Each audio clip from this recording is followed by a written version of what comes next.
And here we are, episode 9. Hi. How are you? Great. How are you? I'm fantastic. We are doing episode 9, Morbius. Yes, we are. Yes. Okay, so just right out of the box, I know it might feel like we are picking on the Spider-Verse from Sony. We've chosen a couple of these. Okay, and there's a couple more to come. But here's the thing. Here's the good news, guys. The good news is it can't last forever because they only made a certain amount of movies, and at a point, we will run out of those movies. So we can't keep doing them. There are just going to be some of these that they just keep making mistakes, and we can't let that pass. We have I thought you were going to say the good news is we're fixing the universe. Yeah, well, we will be fixing We're fixing the Spider-Verse. Yeah, well, we will be by the end for sure, but there's only so many movies to fix, and at that point, we won't do any more. So that's our promise to you. Well, stick with us, guys, because, yeah. I feel like these movies are important to get right. I think so, too, because I think they have so much potential.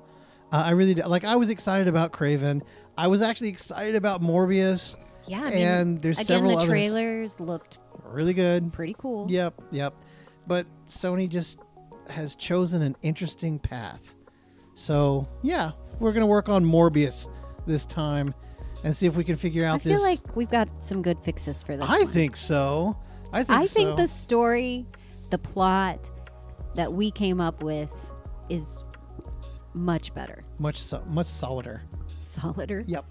Much solider. Much solider. Much more solid than the actual story that they put out. And I think it does fix the movie. I'm excited about this one. Me do too. So let's get a summary of this interesting. Tell us what happens in Morbius. Well, Morbius. Now Morbius was an interesting character in the Spider-Verse. He's like a little vampire creature. Yeah. He's like not to be confused with Batman. No. Though bats play a big part in his story. And they circle him much like they did in the Batman other film. I'm trying to remember the other. The Dark Knight. Dark Knight Begins. Yeah, Begins. They did the bat circle move that they used. But Morbius is an interesting vampire creature. And I was excited about this one. So, let's see. His name's Dr. Michael Morbius. Yeah. Okay.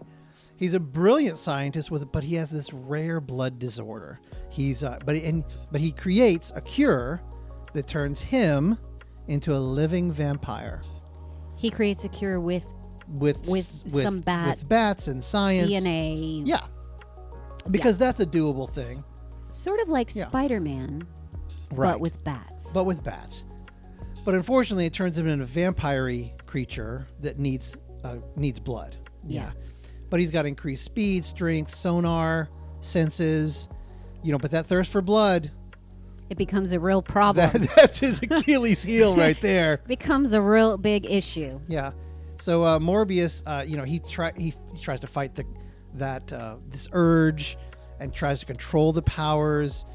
But, his childhood friend here in the film, Milo, he has this same kind of blood disorder, sort of. Right. They met in a hospital. Yes, when they were younger. And his Milo also takes this cure, unbeknownst to Michael Morbius. Right. And, on the sly. Yeah, on the sly. But he embraces this darkness and he becomes this kind of monster. Morbius... He's got to stop him, but he's wrestling against his own humanity.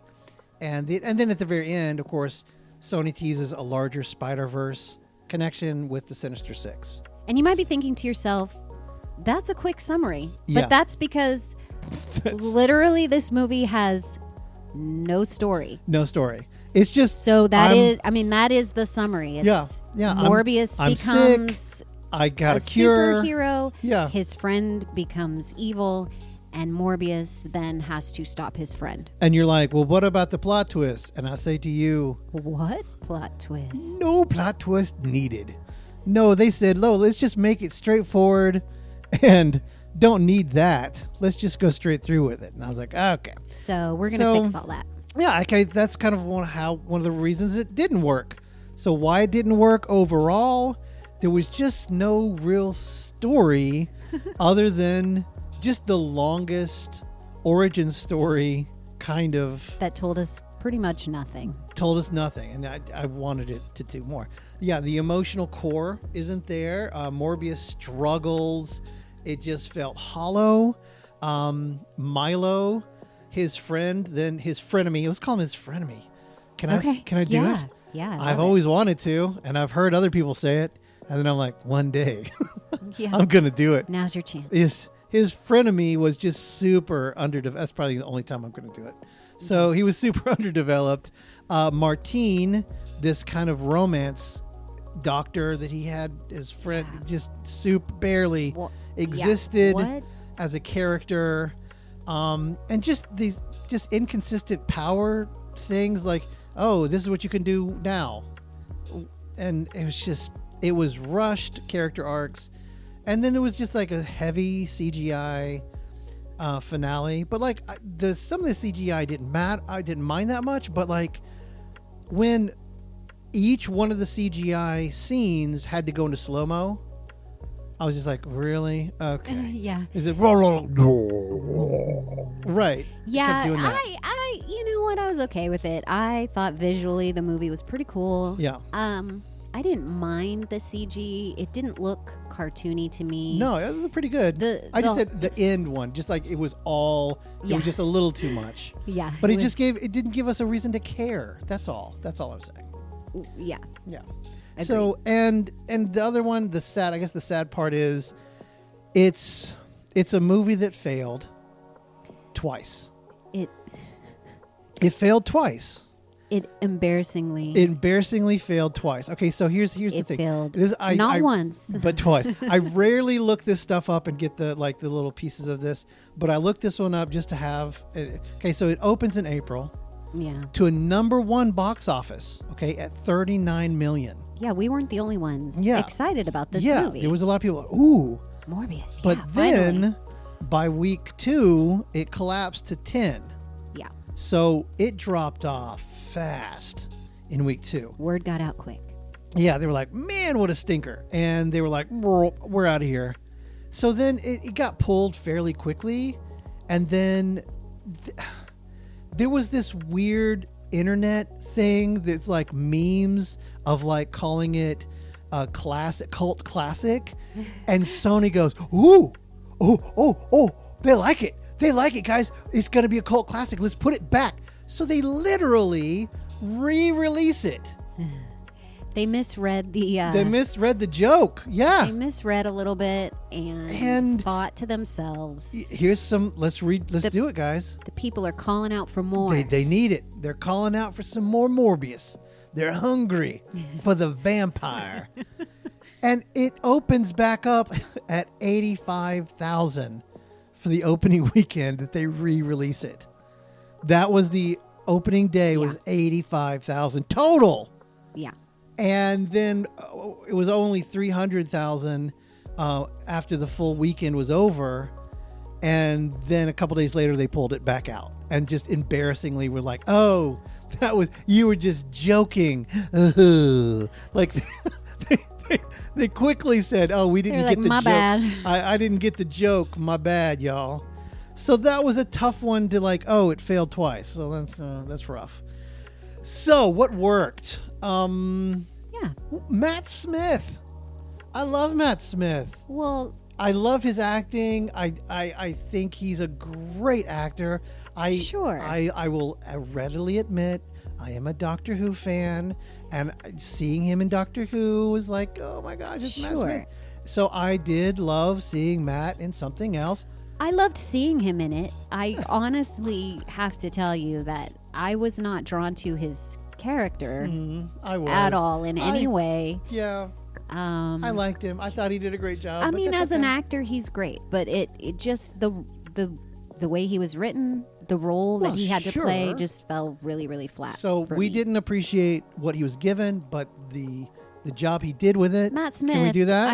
I'm a fan. Okay. Sure. All right. Yeah, so I'll give him that. His acting was fantastic. And I thought Leto, people give Leto a ton of garbage all the time. And I thought Leto did a fine job. Yeah, he was good. fine. He was good. I think he made a good Morbius. Yeah, I did the too. issue wasn't necessarily him or even the characters. Yeah. It was just it was not a whole lot to work with. Yeah. Right.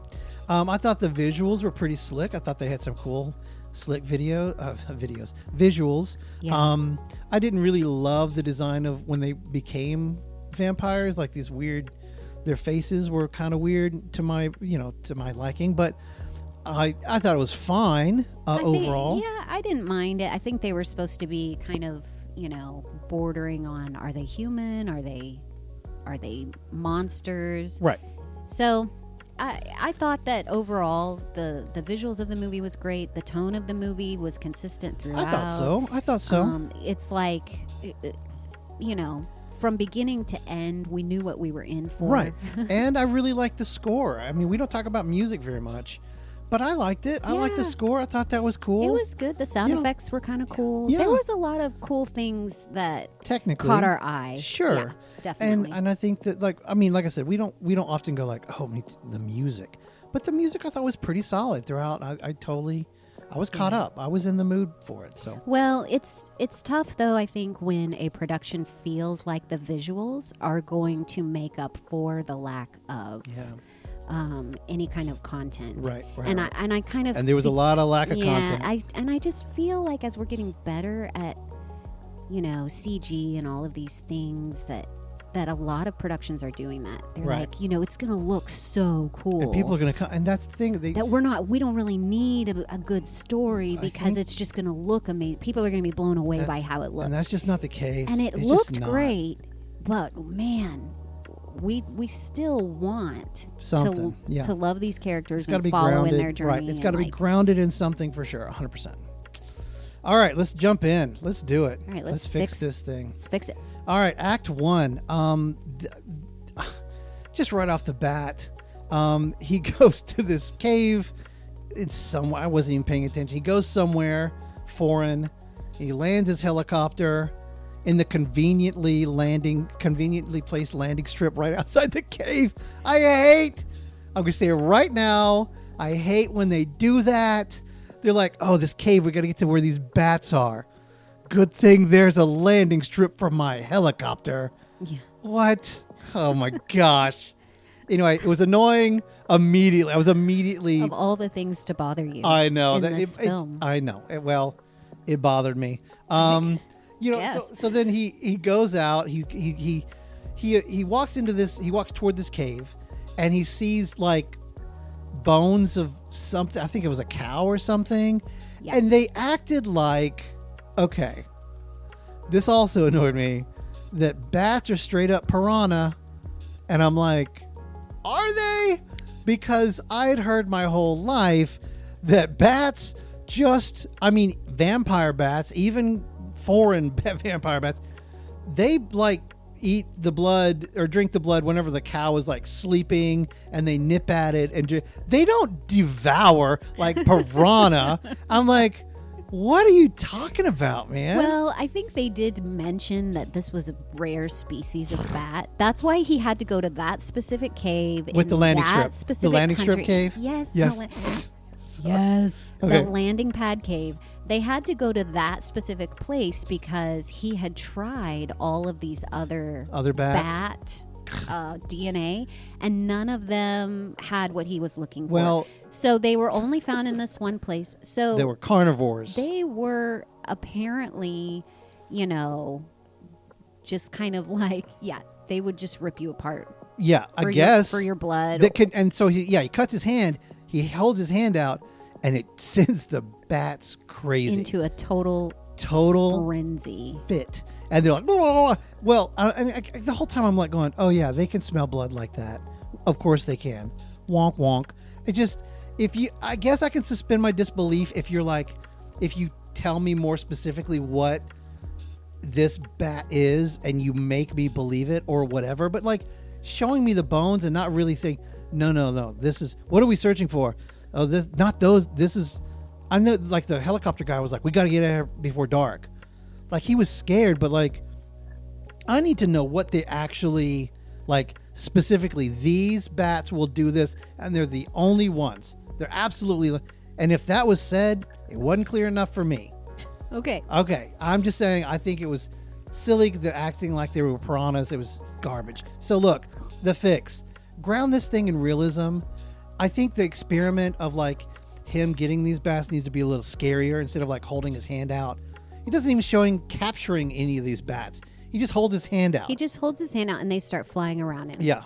It needs to be built, and then it becomes more like almost scary, almost horror than kind of a campy bat buffet. Like, I just wanted more. Right. Because when he sort of becomes a replica of these bats, he's very scary. Yeah. But the bats themselves did not. No, it didn't scare. Other than seeing the carcass. Yeah. They really didn't do anything that was that because the whole time, scary. Again, the whole time I'm going like, bats don't do that.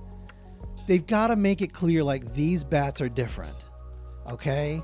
And I just didn't feel that they got anywhere close to that. Next problem. Morbius's illness feels like just a plot device. I don't feel his desperation really at all. I mean, I see him as a kid for about 5 minutes of the film, and then that's kind of it. I don't think that's enough. And one of the fixes is to build this, to build this out. The fix here: show his daily struggles. Give us moments of his condition costing him something dear. You know what I mean? And then you're going to build sympathy before he has to risk everything. You build sympathy for the character because at the end you're wanting Morbius to succeed, even though that we think that he's actually doing harm. We want, even the anti-hero, he's still a hero. He still needs to be liked enough to make people want to watch him. Otherwise, we're like, oh, I'm glad he died by this thing and it's over, and it doesn't work. We have to see that he is going to do whatever it takes to get to the end and solve this issue. Well, and I think we need to pull for him too, and sympathy does a lot for the audience. Right. So watching him struggle, all they set up in the childhood scenes was that he had a condition. Right. He met Milo. Right. Which apparently they became best friends instantly because... in less than a day. Right. Because Morbius saved Milo's life.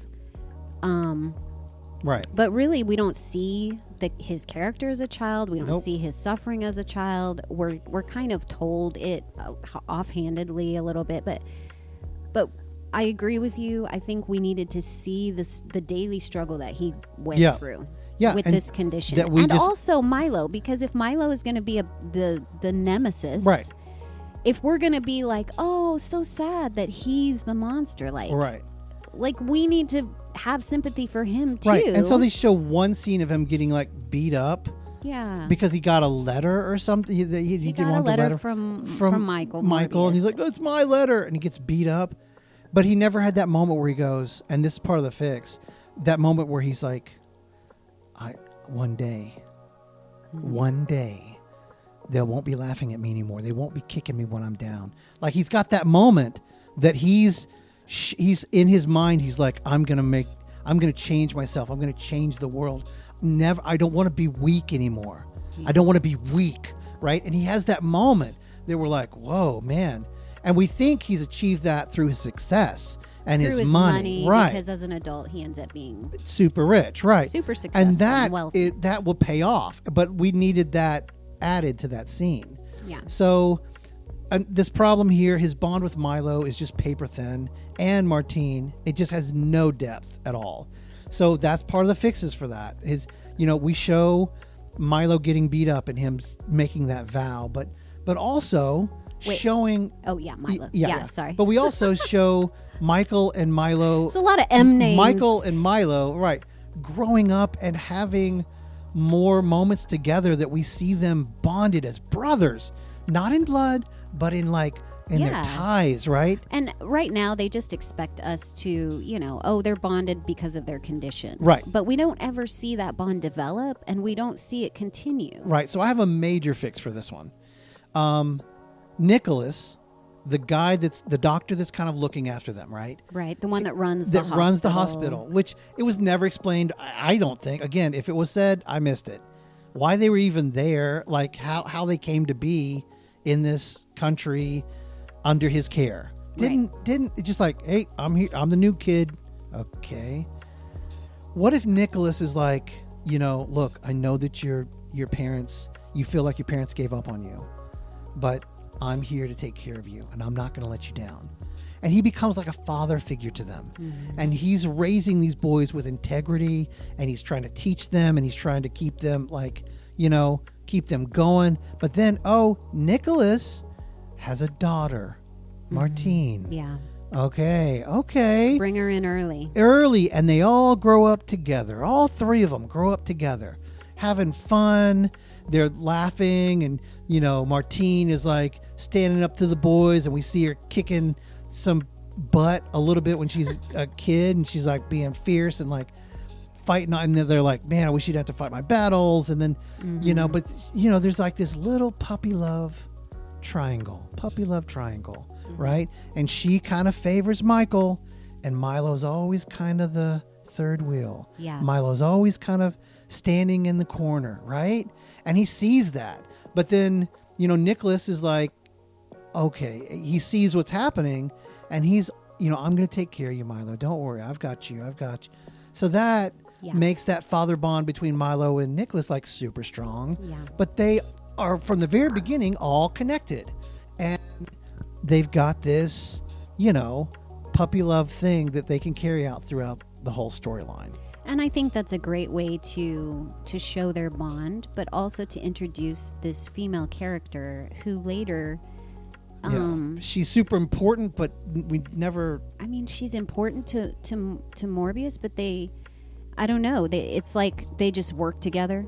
Yeah. And then after he changes, he like has this moment where he kisses her, and it's like, wait, what's... Yeah. Why didn't this happen earlier? What? Yeah. Why all of a sudden now are they developing a relationship? Milo mentioned something about like, love, blah, blah, blah, don't grow a heart, and it can stop science. Like... Boo. Yeah. No, I mean, work. I didn't mind her, but honestly, like, there wasn't a real relationship there. No, zero. Yeah. So it was just kind of odd. She just felt out of place. Agreed. So moving into Act 2. Here we go. They had this weird problem with the blood. So Morbius is now he's a doctor. He's a vampire now. Like he's changed. He's changed. He went on this boat. He got the infusion. He's a vampire now, and he's craving blood. Shockingly, he's craving blood, and it's like this. He keeps like the thing is, as a doctor, he created this synthetic blood. Yeah. Okay. Yeah. This synthetic blood that saves lives, and it's super useful. It can be used because there's a blood shortage. There's a blood shortage, and so he created this thing. Got a Nobel Prize for it. He apparently didn't want whatever. Whatever. Because it didn't cure him, so he didn't accept the Nobel Prize. Yeah, he thought it was a failure. Yeah. And even though it helped a bunch of people. But they have this dilemma, right? He keeps talking about he wants to basically drink the fake blood. And he doesn't want to drink the red. He keeps calling, normal blood the red, right? Yeah, so he's become a vampire. He realized, I can drink this synthetic blood, and it gives me powers, but they don't. It allows me to live. Yeah. I mean, because he has to have it to survive. He has to have this blood to survive now, but it doesn't last. It doesn't last, and if he doesn't drink the synthetic in a certain amount of time, he starts getting really sick and like, I'm going to die. But he realizes the window's getting shorter and shorter. Like it worked for 6 hours. Now it works for 4 hours. Now it's working. So it's working like the potency is getting less and less. So he's like, I'm going to have to end up drinking the red. So here's the problem. What's the issue? What is the issue with drinking the red, dude? Just drink the red. He earlier in the film, he straight up said he has to get an oil change. That means getting blood transfusions 3 times a day. He already gets blood transfusions. He already drinks the red. 3 times a day. What's the problem? Where's your moral high ground? You don't have to kill someone. There's something called a blood bank. You already have bags and bags of this blood hanging in your lab. What's the issue? you have to get blood transfusions. So it's like this whole thing of like, well, I can put it in my veins, but I can't drink it. Yeah. Or maybe they're trying to tell us, well, the only way to drink the red is to kill people. But it's not. But that's not true.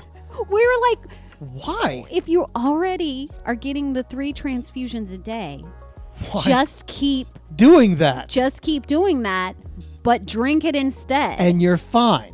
Boom. Yeah, boom. The Problem end. solved. Problem solved. But literally the He's like, entire... I can't bring myself to do... I mean, it was a huge plot point in the movie. Yeah. I mean, it was like... that was part of the conflict between him and Milo once Milo also becomes a vampire. Right. Like, he's like, I can't drink the red. Milo is like, well, I'm just going to, I'm going to give in to it. And he's like killing people.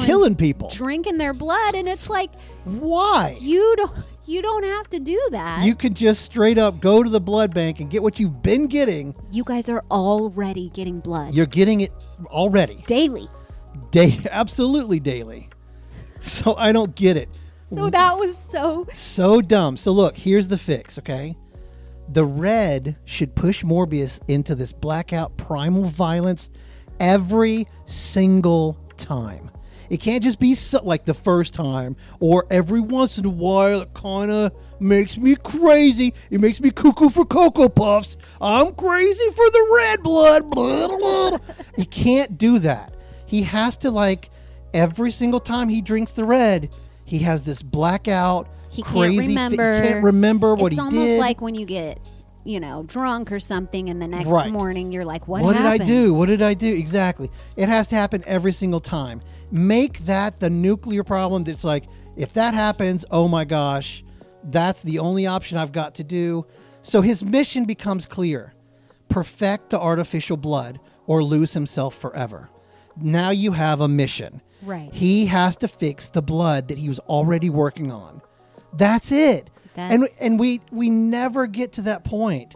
We never really come back to this artificial blood. But now he's got an issue that he has to fix. Right. Okay? So he's not against the red blood because, it's morally weird wrong. And I'm drinking it and I'd have to kill people. He does it because it affects him. He can't drink it. He can't drink it. Because he loses who he is. He loses his mind. Yeah. Right. And that's what he can't do. Next, Morbius's powers, kind of wake up when the script needs them to. Just... whenever I need to fly, oh, look, I've found flying. Oh, whenever I need this, I'll be able to hear it. I just hated it that, we need rules. We need clear boundaries. We do. We need to know what is his... what are his powers? Exactly. And so for a fix, establish the rules of what he can do, what he can't, what drains him, what hurts him, what could kill him. And then give us the training montage that we all want to see. Yeah. We want to see the montage. Where they're like, dun, dun, dun, dun, dun, dun, not just throwing a ball. Dude, that's not enough. Yeah, he throws a ball and catches it. And it's like, good. Yeah. I honestly, there was a whole moment there where he was like, he's recording and he's journaling what he's discovering about himself. Why not expand that? To where as he discovers it, we as the audience discover all of his powers. Right. He jumps around the lab once and throws a ball. That's his... And that's not it. And then we're like, he can... Jumping around, throwing a ball does not make a montage. Yeah, he's superhuman. Yeah. Do it. And now, so look, here's the deal. I'm going to put kind of a bonus problem, but it's going to feed into the next one. The cops in this movie were just straight up like they saw that they were on this boat and they saw the blood was drained and they straight jumped to vampire. They went, it's going to be a vampire. What? In what world does a New York City cop be like, you know what these They had no skepticism at all. They were just like, these darn vampires. Not again. Not again. They are vampiring it up. I mean, didn't question it really at all. They were like, all right, we need to be looking for somebody who's a vampire. Yeah. We need a Nosferatu. Clearly. Is there a Dr. Acula around here? Is there? Yeah. Come on, man. So, and like even when they're in the police room where they've got Morbius tied down. He brings in holy water. They sit down. But like he's not really phased. But the thing is, okay, like straight up, Morbius goes, and his face changes, and the guy's just kind of like, knew it. Like he doesn't react. They kind of raise their eyebrows like, man, oh, dude. After I changed my pants, I'd be like, I mean, look, bonus fix here, a little, because this is just an add-on. Look, man, they got to be super grounded and be like, man, we're looking for a serial killer, blah, blah, blah. And they're looking for this. They're on the hunt for some guy. They're not on the hunt for something supernatural. No. And whenever they see something supernatural, they need to be like, they've got to be freaked out, freak just like the rest freak out. of But like me. they were just kind of like, these darn vampires again. These always coming back with the vampires. Now what are we going to do? What's next? Oh, I knew I should have retired. Like that kind of thing. It was. Boop, brr, brr. It was a little funny. Yeah. So, all right. So that feeds into this one. Okay. They never solve anything. They by never. the way, The cops never help. the movie ends with them looking into a hole, having literally no idea, And not helped or changed the plot at all. They haven't Done added anything. to. Right. So here's the problem. Milo's turning into a villain was instant and shallow. He was just what you a know, switch that. Talk about whiplash. yeah, he was like, I'm just this weak thing, and then all of a sudden he's like, I'm a bad guy. And we were like, wait, what? And then he finds Michael finds the cane that Milo normally uses and goes, Milo, and throws it down. And immediately he's like, now my whole purpose in life is to stop Milo. Yeah, and he does the slow. He's not trying to talk, not have a conversation with him. Yeah. What happened, buddy? No, Right. he's just like, I got to get out of here and stop him. Yeah, and then so Milo then does the slow usual suspects walk out of the police station as his foot kind of corrects, and he's like, guys are so safe. I mean, it was like, what? No, dude, I'm sorry. No, that does not work for me, sir. So here's the deal. Here's the kind of the fix for me. Okay. First of all, you've got to build in this fall into treachery and evilness. Yeah. From the very beginning, you show like him being beat up as a kid and like never again, and this is how I'm going to do. Yeah. But then also show his jealousy for the budding love of the two, Michael. Yeah, and, you have to see these things kind of festering throughout his life. Right. And so he sees these two growing up, and he's kind of jealous about it. And then he starts to have these morally compromising situations that he's like, oh, it's just small little betrayals here and there. But here's the big reveal here. And this is, I think, the biggest switch of the film. Okay, and here it is. We don't know that Milo is the bad guy. We don't reveal it like less than half of the way through the thing. We keep thinking that this film is all about Michael, okay, trying to stop himself from killing people. Right, so every murder happens, all of the things that are happening, because we as the audience, think that it's Michael. We still think it's Michael, and not only that, Michael thinks it's Michael. Michael thinks it's Michael. He thinks he's doing this. That's right. And so, like, all the characters, right? Everybody, Nicholas, Martine, they all think, oh my gosh, that Morbius. This is Morbius. This is like a Jekyll and Hyde. Yes. It's the Jekyll and Hyde. And this also pushes his motivation to find the solution. That's right, of the blood. Artificial blood, so that he can stop drinking the red blood and blacking out. Because he's going to be pushed to, he has to drink the red blood, but every time he does, he wakes up and people are dead. Somebody's died. And he's like, oh, I can't. I did it again. And then he's like, oh, what have I done? I'm such trash. And they're like, no, you're an amazing man. You have to solve this, work hard and fix this.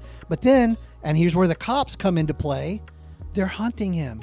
And he's got to stay just beyond the reach. So it's like a little fugitive action there. He's staying just beyond the reach of the cops, and he's staying ahead of them, and he's moving around, and he's trying to solve this blood disorder by solving, how to change the synthetic blood into something that will keep him alive and keep him from killing people. Yeah. He wants to not kill people. He doesn't want and he to be the monster. thinks it's him, but it's actually Milo all along. And on his journey, Milo could even be helping and encouraging him. And this isn't really you, that's man. Right. And then it becomes even a worse betrayal at the end when we find out it's Milo it all along. It actually was Milo all along. Right. That he was the one that was doing all the killing. Yeah. And that's They revealed it way too early, and then the whole plot of the movie is just Morbius stopping Milo. Right.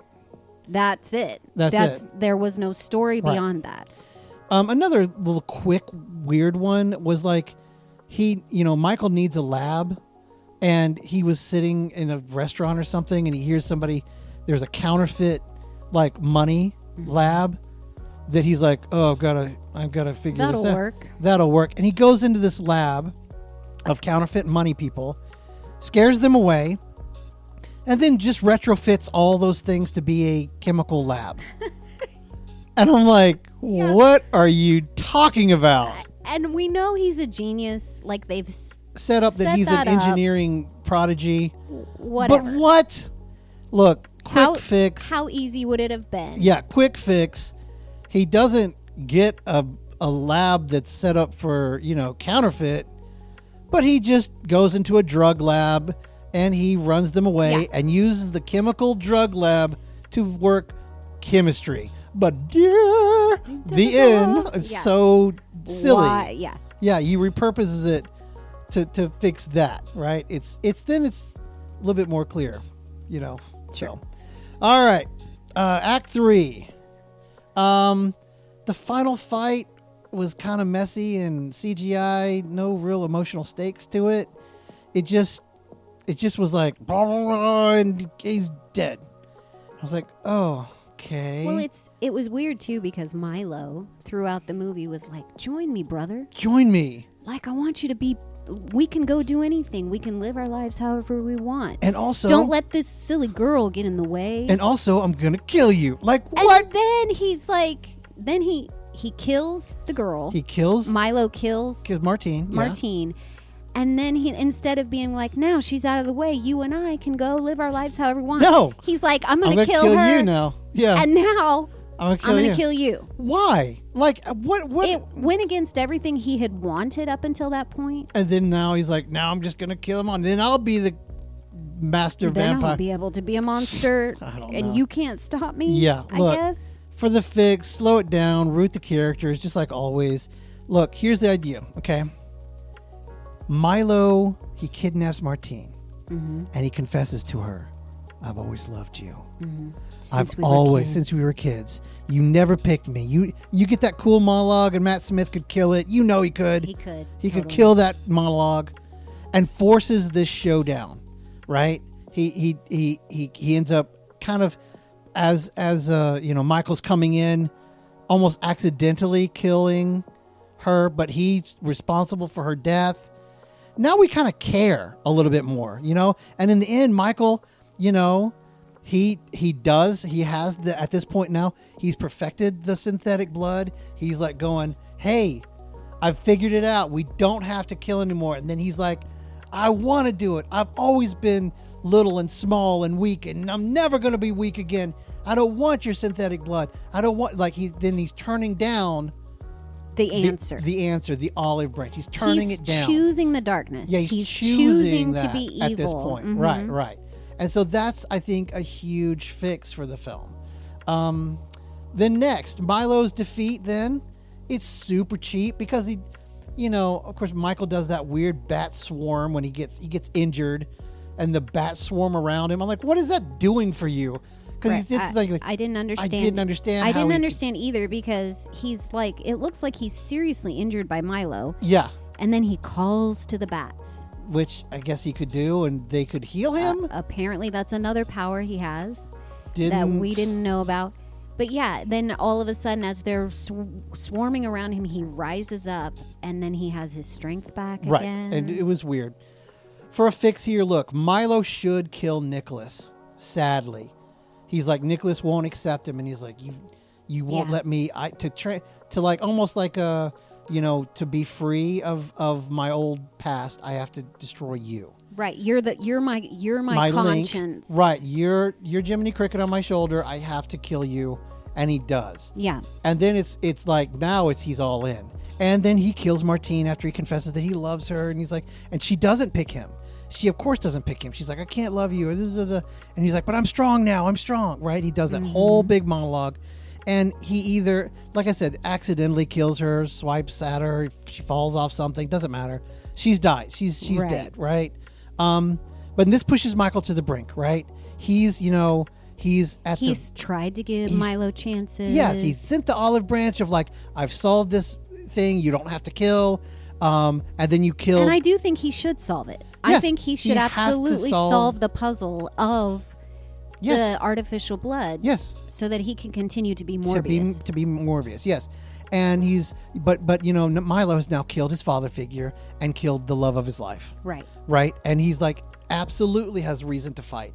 And they are at each other's throats, and they are fighting, and it's back and forth. But in the end, Michael does beat Milo. Michael has beaten him.